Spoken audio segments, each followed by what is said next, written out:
এবার একটি বড় ব্রেকিং বলতে পারেন আপনারা, বড় আপডেট দেবো আপনাদের সামনে। অর্থাৎ মানুষের জীবন নিয়ে ছেলে খেলা, যে কিডনি পাচার নিয়ে একসময় তোলপাড় হয়েছিল রাজ্য, সেই কিডনি পাচার চক্র ফের এবার সক্রিয়। ঘটনাস্থলে এবার উত্তর দিনাজপুর রায়গঞ্জের বিন্দল গ্রাম।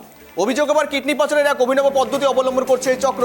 অভিযোগ পেলে খতিয়ে দেখার আশ্বাস দিচ্ছেন মহকুমা শাসক। রায়গঞ্জের বিন্দলের ছবি দেখাচ্ছে আপনাদের বিস্ফোরক, যেখানে ফের বিন্দলের সক্রিয় কিডনি পাচার চক্র।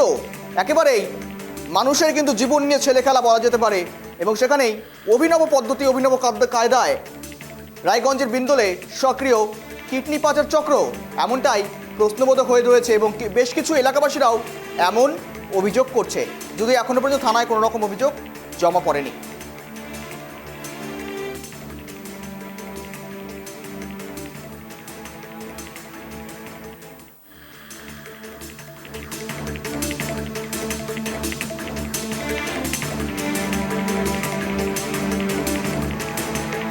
টাকার অভাবে কিডনি বিক্রি, এবার অভিনব পদ্ধতি অবলম্বনী চক্রে ফের বিন্দলে সক্রিয় কিডনি পাচার চক্র।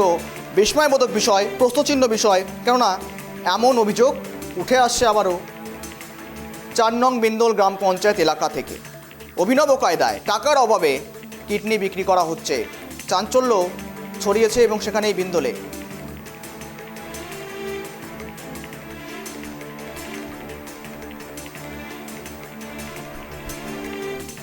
একেবারে ফের বিন্দুলের সক্রিয় কিডনি পাচার চক্র, এ সম্বন্ধে বিষয়ে আপডেট দেব। সঙ্গে রয়েছে সরাসরি বিক্রম। বিক্রম, একেবারে দেখো মানুষের জীবন নিয়ে ছেলে খেলা, আবারও সেই প্রসঙ্গ উঠে আসছে রায়গঞ্জ থেকে। রায়গঞ্জে আবারও সক্রিয় কিডনি পাচার চক্র, এমনটা অভিযোগ উঠে আসছে। বিস্ময়বোধক বিষয়, প্রশ্নচিহ্ন বিষয়। মূলত অভিযোগ কোথা থেকে উঠে আসে, সূত্রপাত কোথা থেকে, এবং বর্তমান আপডেট ঠিক কি রয়েছে?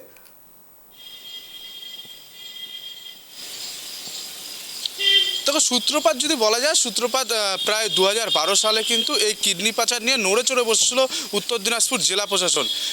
2012 সালে এই ঘটনায় যখন জানাজানি হয়, এবং সেই সময় কিন্তু জেলা প্রশাসনের তরফ থেকে বিভিন্ন পদক্ষেপ নেওয়া হয় এবং এই কিডনি পাচার কিন্তু বন্ধ করে দেওয়া হয়।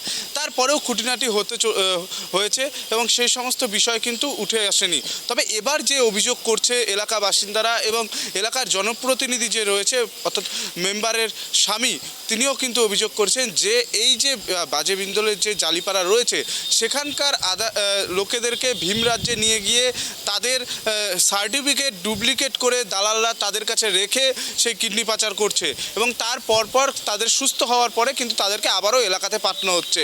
তবে এই এলাকার সমস্ত বাসিন্দারাই কিন্তু দুস্থ ফ্যামিলির লোকজন, এবং সেই কারণে কিন্তু তারা কিন্তু এই যে চক্র, অর্থাৎ কিডনি চক্রের সাথে কিন্তু তারা কিন্তু অতি শীঘ্রই কিন্তু তারা কিন্তু কানেকশন হয়ে যায়। কারণ তাদেরকে এসে প্রলোচন দেয় দালালরা যে আপনারা এত টাকা পাবেন, এইভাবে আপনাদেরকে করতে হবে, এরকমই কিন্তু তাদেরকে বুঝিয়ে কিন্তু তাদেরকে ভিম রাজ্যে নিয়ে যাওয়া হয়, এবং এমনই অভিযোগ করছে এলাকা বাসিন্দারা। তবে এখন যেটা হচ্ছে, সেই এলাকার জালিপাড়ার নাম না করে অন্য এলাকার নামে আধার কার্ড বানিয়ে তাদেরকে কিন্তু ভিম রাজ্যে নিয়ে যায় কিডনি পাচার করছে বলে কিন্তু অভিযোগ করছে। জানিয়ে রীতিমতন কিন্তু চাঞ্চল্য ছড়িয়ে পড়েছে এলাকাতে, এবং এলাকার সাধারণ মানুষরাও কিন্তু আতঙ্কে রয়েছে। অনেকে আমাদের ক্যামেরার সামনে কোনো মুখ খুলতে চাননি, তারা আতঙ্কে রয়েছে, কারণ তারা বলছে এর আগেও এরকম ঘটনা ঘটছে, আমরা আতঙ্কে রয়েছি। কারণ এই এলাকার আমাদের বাচ্চা কাচ্চা রয়েছে, তাদেরকেও ভুল বুঝিয়ে হয়তো ভিম রাজ্যে নিয়ে গিয়ে কাজের প্রলোচনা দিয়ে ভিম রাজ্যে নিয়ে গিয়ে হয়তো তাদের কিডনি বের করে নিতে পারে এবং পাচার করে দিতে পারে, এরকম ভয় করছে। তবে এখনও পর্যন্ত এলাকার লোকজন, যে প্রধানের স্বামী রয়েছে, তিনি কিন্তু স্থানীয় পঞ্চায়েতে জানিয়েছেন মৌখিকভাবে এবং স্থানীয় থানাতে জানিয়েছেন মৌখিকভাবে। তবে এখনও পর্যন্ত কিন্তু কোনো পদক্ষেপ নেওয়া হয়নি। তবে রায়গঞ্জের এসডিও তিনি জানাচ্ছেন তাদেরকে যদি কোনো লিখিত কমপ্লেন দেওয়া হয়, তারা কিন্তু তদন্ত করবে। তো অবিলম্বে তারা দাবি করছেন লিখিত কমপ্লেন করার আগে প্রশাসনের তরফ থেকে সেই এলাকায় গিয়ে কিন্তু প্রশাসনের তরফ থেকে যে সমস্ত কাজ করার, অর্থাৎ তদন্ত করার, সেই তদন্ত যেন করা হয়, এমনই কিন্তু তারা কিন্তু দাবি করছে। এবং সেটাই দেখার বিষয় গৌরব, এখন কি প্রশাসনের তরফ থেকে কি সেই এলাকায় গিয়ে কি কোনো তদন্ত করে? কারণ কিডনি পাচার কিন্তু একটা বড় চক্র, সেই চক্র কিন্তু এই উত্তর দিনাজপুরের বিন্দল এলাকাতে কিন্তু দীর্ঘদিন হয়ে চলে আসছে, এবং সমস্ত বিষয় কিন্তু এইটাই কিন্তু মূল এপিসেন্টার বলে কিন্তু জানা যায়। সেখান থেকেই ভিম রাজ্যে নিয়ে যায় মানুষদেরকে। অভিনব কায়দায় বলা যেতে পারে, শ্রমিকদেরকে টাকার লোভ দেখিয়ে এবং সেখানে একেবারেই অভাব দেখে রীতিমতো বাইরে নিয়ে গিয়ে সেই চক্র চালানো হচ্ছে। মূলত কারা কারা মূলত জড়িত, কাদের মদতে বেড়ে উঠছে এই চক্র? কিন্তু এই বিষয়ে যদি মুখ খুলতে না তুমি যেমনটা বলছো, যদি এখনো পর্যন্ত তদন্ত মারফত বা আপডেট মারফত কোনো খবর কারা জড়িত থাকতে পারে এই বিষয়ে?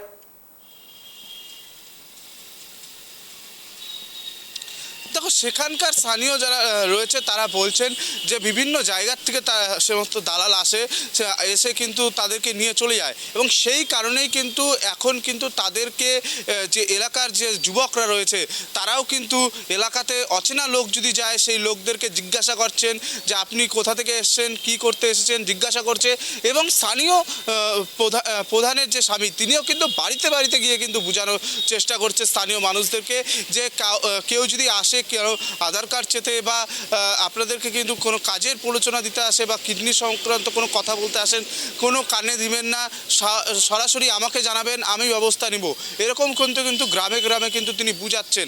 এবং সে তার পরিপ্রেক্ষিতে এখনও পর্যন্ত কিন্তু প্রশাসনের তরফ থেকে কোনো পদক্ষেপ নেওয়া হয়নি, এবং এখন দেখার বিষয় কতক্ষণে প্রশাসন এই বিষয় নিয়ে কিন্তু নড়ে চড়ে বসে।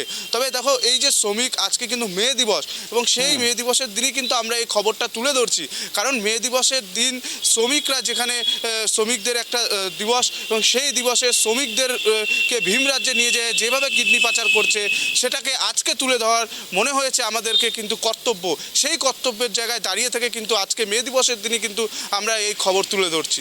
গৌরব, একেবারে নজর রাখবো আমরা। ধন্যবাদ তোমাকে বিক্রম সঙ্গে থাকার জন্য। আজ মে দিবস, শ্রমিক দিবস, সেখানে দাঁড়িয়ে থেকে শ্রমিকের কথা তুলে ধরছি আমরা, যেখানে মূলত শ্রমিককে বাইরে নিয়ে যাওয়া হয় পরিযায়ী শ্রমিক হিসেবে, সেখানে গিয়ে এবার অভিনব কায়দায় কিডনি পাচার করা হয়, এমনই বিস্ফোরক চাঞ্চল্যকর তথ্য উঠে আসছে। আমাদের সহকর্মী প্রতিনিধি বিক্রম সরাসরি আপনাদের সামনে যে রিপোর্ট পেশ করলো বা তুলে ধরলো যেখানে দাঁড়িয়ে থেকে, এবার অভিনব পদ্ধতি অবলম্বনী চক্র যদিও এখনো পর্যন্ত আমরা বেক করছি খবর, এবং সেখানে দাঁড়িয়ে থেকেই মূলত আমরা আশা রাখছি মহকুমা শাসক বা প্রশাসন উপযুক্ত কোনো না কোনো ব্যবস্থা গ্রহণ করবে তাদের কাছে কোনো রকম অভিযোগ আসলে।